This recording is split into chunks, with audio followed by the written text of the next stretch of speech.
Sherman White seemed destined to achieve great things on the basketball court. He stood 6'8", weighing 210 pounds, with athletic ability that was unheard of in the late 40s. He was one of the first big men with guard skills, as his future college coach Claire B called him a mixture of Elgin Baylor, Doug Collins, and Rick Barry. The only problem was that his grades were always bad. This was the major reason why most major colleges stayed away from him. After leaving Villanova, he attended Long Island University, one of the better programs in the country at the time. He really broke out as a junior, becoming an All-American. However, he noticed some of his teammates would consistently throw errant passes or let their opponents score with little resistance. Sherman was initially confused about this, then they pulled him to the side and revealed that they were point shaving. They claimed that they weren't losing games, just winning by fewer points than they expected, as gamblers paid them $1,000 each contest. Overcome by poverty and peer pressure, Sherman accepted their offer to join in on the scheme, participating in it as a senior. He was within 100 points of setting the NCAA career scoring record, plus he had a spot on the Knicks all but lined up. But since LIU wasn't the only school in New York involved in game fixing, the police were involved and several players, including Sherman, were arrested. Out of all of his teammates, he received the stiffest sentence, a lifetime NBA ban and a year in Rikers Island. After he was released, he went on to dominate the Eastern Professional Basketball League, but that was where his journey ended, as one could only imagine what he could have accomplished at the highest level if he never crossed the line. Welcome to PC Hoops, and let's get down to it.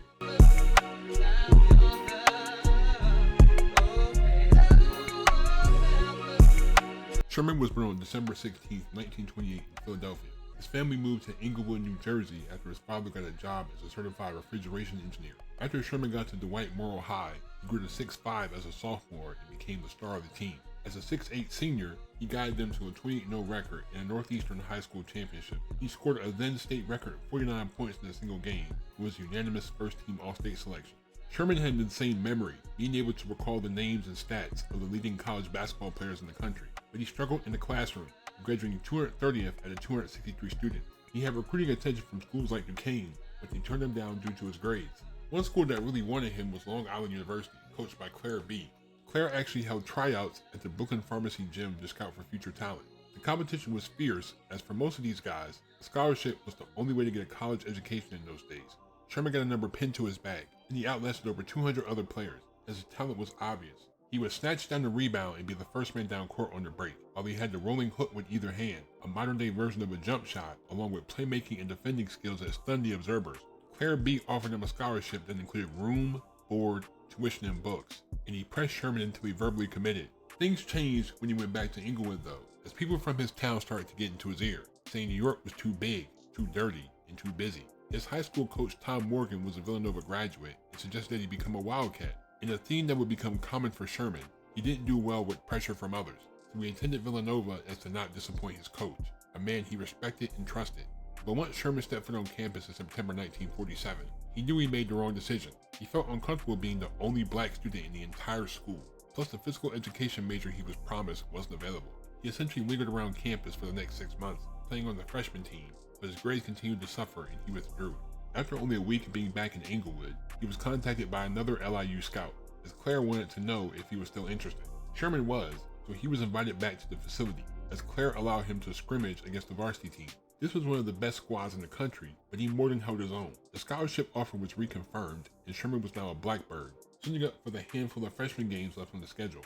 Coach B made sure that Sherman was taken care of, providing him with a room at the local YMCA, even tipping the janitor to keep the gym and pool open all night. But he was still a small town kid in a big city, and he would soon meet a man who would become his best friend and his worst nightmare. Eddie Gard was an elite local talent that was offered a spot on LIU's team, but he opted to become a merchant marine and serve his country during World War II. He happened to be stationed at the same base as Lieutenant Commander Claire B. So after the war was over, he went back to Long Island to play, but his high school grades were too low. Claire was a resourceful man, so he persuaded some of the school's biggest supporters to send Eddie to a prep school so his grades could improve. Eddie and Sherman quickly became friends, as he would show him around New York, an area where Sherman was always uncomfortable. The two played one-on-one games all the time, and although Sherman wasn't allowed to post up, he was able to blow by Eddie multiple times, and when he was finally stopped, he just shot over him. Another player important to this story was 5'7" Jack Goldsmith, who could knock down a set shot from 45 feet. Other guys you'll need to know about are Leroy Smith, Dick Furtado, Nadie Miller, and Louis Lippman. Sherman had a small role once the season got started, but he was confused about the amount of money his teammates walked around with. It seemed like gamblers had permeated this team already, as after a close win at the Garden, Littman was approached by a teammate. If you'd made one more basket, you'd have gotten us all shot. Littman was obviously alarmed by this statement, and he went to another teammate, who told him, "Keep your mouth shut, you'll be put in a sack and dumped in the river." On December 4th, 1948, the Blackbirds played Bowling Green at MSG. This game was to be fixed, as Goldsmith landed a $5,000 payout, $1,000 each for the 5 players involved in the fixing. The man behind it all was Salvatore Sollazzo, a jeweler and gambler who had spent time in prison, and he was connected, as Eddie served as the middleman between him and his teammates. He and Salvatore not only bet on other games, but on his own team as well. LIU were 3-point underdogs, so they had to lose by at least 4 for the low bet to win. They lost by 33 points. This undercover sabotage continued for most of the season, leading the Blackbirds to a somewhat underwhelming 19-12 record, disqualifying them from the NCAA tournament. The more embarrassing fact was that they were the only prominent New York school to miss the NIT. Sherman's sophomore season was up and down, but he earned a spot on the All-Metro second team, averaging 10 points a game. Sherman spent the entire summer working towards his junior year, putting in thousands of hours at the YMCA. Once the season started, the Blackbirds won their first 2 games convincingly, as these matches weren't attractive enough for Eddie to sell to bettors. But the game against Kansas State was at the Garden again, and this one would be tainted. The game was about to end, and LIU had a 2-point lead, but Eddie took it upon himself to secure the money. He was normally a great defender, but within 4 minutes, he let his man score 10 straight points and the Blackbirds lost by 7, securing another $1,000 payout. They won their next 9 games, but the matchup against NC State would be the turning point in Sherman's career. He was used to cleaning up his teammates' mistakes, but this time, they were just too many and things seemed odd. After they lost by 3 points, he finally confronted his teammate, especially Eddie, later saying, "After that NC State game, me and Eddie almost got into a fist fight. His passes were down to my feet. I played with the guy 7 days a week. I knew him like a book.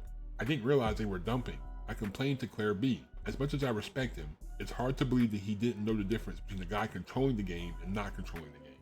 Guard Furtado and Adolf Bigos were the only ones purposely trying to lose, and they, along with Salvatore, knew that Sherman could win the game all by himself, thus jeopardizing their entire operation. So this was the perfect opportunity to cut him in on the deal. After practice a few days later, Eddie finally revealed the entire operation to Sherman. Then he essentially guilt-tripped him, saying, "Why don't you come on in with us? It's a wonderful chance for you to make some money. You want good clothes, don't you? You got a girl and you want to marry her, don't you? Don't be a sucker. Everyone else is making money out of this thing. Why not you? No one's asking you to lose on purpose. Come on. Everyone's doing it." Faced with the opportunity to earn $1,000 a game, and also due to peer pressure, Sherman agreed to participate in game fixing. The first doctor game was during a late season blowout loss in Cincinnati, and the second was in the first round of the NIT against Syracuse, as they were blown out by 28 points. In between those games, Sherman set a school record against John Marshall College with 63 points, making 27 field goals. Amidst the illegal activity, he had become one of the best players in the nation, averaging 22 points a game. He was also named a second-team All-American, and he received the Haggerty Award for being the metro area's top player. Initially, Sherman really didn't care about keeping the spread as long as they won, but he soon found himself weighing over his head when the players were ordered to lose games or suffer consequences. You didn't do it on offense. You had to keep your rhythm on offense, he later said. You had to do it on defense. You had to turn your head, or you had to slide and let the guy go in and make a basket. But we knew it was getting too risky to continue. We were hearing too many rumors. In 1950, Earl Lloyd, Chuck Cooper, and Sweetwater Clifton became the first black players in NBA history, so Sherman now had a chance to make it to the highest level, if he didn't get caught. LIU won the first 4 games, keeping them pretty close on purpose to avoid going over the spread. They were favored by 7 points against Kansas State, and they won by just 1. But the most egregious was against Idaho, where they were favored by 11 points, and they only won by 2. People were getting suspicious that something untoward was going on, not just with LIU, but with the other prominent New York schools like CCNY, NYU, and Manhattan. But by this point, the police were already conducting an investigation into key players being paid off by gamblers. The late season matchup against Duquesne was where the players decided to actually play, ignoring the $30,000 bet that Salvatore had placed. Sherman dropped 29 points in a 32-point win, but a day later, the walls were closing in, as 2 former Manhattan players were arrested for game fixing. In the weeks after this arrest, Sherman noticed that he was followed when he drove home to Inglewood, as he knew these were undercover detectives that would park across the street and stake out his house. On the court, the Blackbirds finished 20-4, and Sherman was on top of the college basketball world, averaging 28 points a game, only 77 points away from becoming the NCAA's all-time scorer. He was named the Sporting News Player of the Year on February 19th, but on the 20th, everything came crashing down. The authorities had been keeping track of the games for over a year, combined with the impropriety committed by CCNY, the defending NCAA and NIT champions. Sherman, Leroy Smith, and Adolph Bigos were arrested. Sherman had spent a dime of his ill-gotten gains, giving the police an envelope full of the $5,500 he had saved. The Knicks were set to make Sherman a territorial pick in the 1951 draft, even offering him a $13,000 contract, or $165,000 in today's money. But with his arrest, his college career was over, and so were his chances of playing in the NBA, after Maurice Podolov announced that he would ban all players involved in the scandal. In terms of the punishment for these crimes, Bigos, Lippman, Miller, Smith, and Furtado received suspended sentences. Salvatore was sentenced to 16 years in prison, being released in 12, and he served 9 months out of a 3-year sentence for 2 counts of conspiracy. It seemed like Sherman got the harshest treatment of all for some reason, and receiving a year at Rikers Island, a jail used for the rehabilitation of hardened criminals. From recalling his feelings about his sentence, Sherman said, "To this day, I believe there was some kind of collaboration between my lawyer and the prosecution. Rikers Island was supposed to be for rehabilitation, but it was the worst place in the world for a kid to try to straighten out his life. I often wonder why I never came out of there a criminal. With all the characters and perverts I met, it certainly would have been the easy way to go." Given the time period, a lot of people felt like racism played a part in Sherman's sentencing, but he himself admitted that he was defiant and rude to the investigators during his interrogation. All in all, the investigation revealed that 86 games were fakes between 1947 and 1951, with 32 players at 7 different schools being arrested. This put an enormous strain on the integrity of college sports. LIU actually shut down their entire athletic program from 1951 to 1957 due to the negative publicity. Sherman ended up serving 8.5 months before he was released. Since the NBA was no longer an option, he played in the Eastern Professional Basketball League on the weekends, playing storm drains, cars, working for a liquor company during the week. He averaged 29 points in his rookie season, followed by 27 the next season, securing the league's MVP in 1954. He was on the EPBL All-League First Team from 1954 to 1958. He played with the Hazeltown Pros for 6 years before joining the Baltimore Bullets. No, not those Baltimore Bullets. Sherman showed some point forward ability in 1960, averaging 19 points, 11 rebounds, and 5 assists as the Bullets beat the Allentown Jets to win the championship. He played until 1963, retiring at the age of 35. He spent his later years coaching basketball at the Newark and East Orange YMCAs. He also mentored the youth, as according to his wife Ellen, his association with the Point Shaving scandal was the bane of his existence. It gnawed at him for all of his life, and that's why he tried to work so hard with so many young men.